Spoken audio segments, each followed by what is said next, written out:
Most of us don't think twice about recycling our plastics and paper waste to help save the environment. But what about recycling debt? Is that a good way to save money? Debt recycling is the process of replacing mortgage debt, or bad debt, with investment debt, which is known as good debt. This strategy enables investors to start building wealth while they're still paying off their home.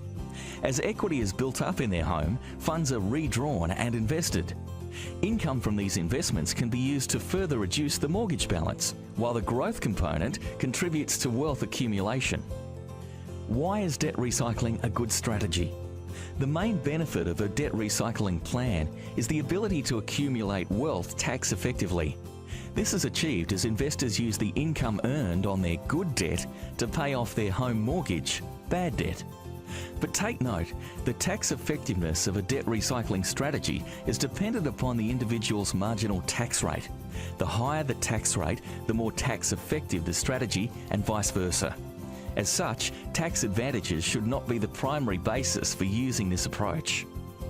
Debt recycling also provides investors with an opportunity to fill the gap between their superannuation savings and retirement objectives.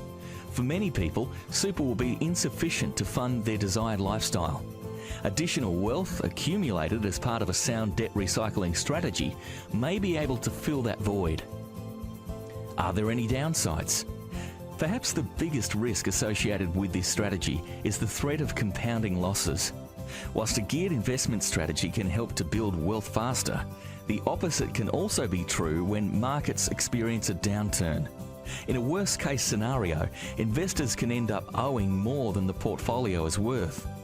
If you use the equity in your current home as security for the loan, you could be at risk of losing your home. Debt recycling is not recommended for anyone with an investment time frame of less than 5 years and is only suited to those investors with a reasonable appetite for risk and a secure income source. How do you start? To commence a debt recycling strategy, investors should first ensure they have the right loan structure, as some of the investment debt will have deductible interest costs. These amounts should be kept separate. A loan facility allowing separate sub-accounts is preferred, with the ability to choose between principal and interest. Interest-only repayments are also desirable. Debt recycling can benefit investors prepared to invest not just funds, but also time and patience. Don't think twice, get some great advice. SD Life Insurance and Wealth Advice, 40330254, part of the SD Group of Companies.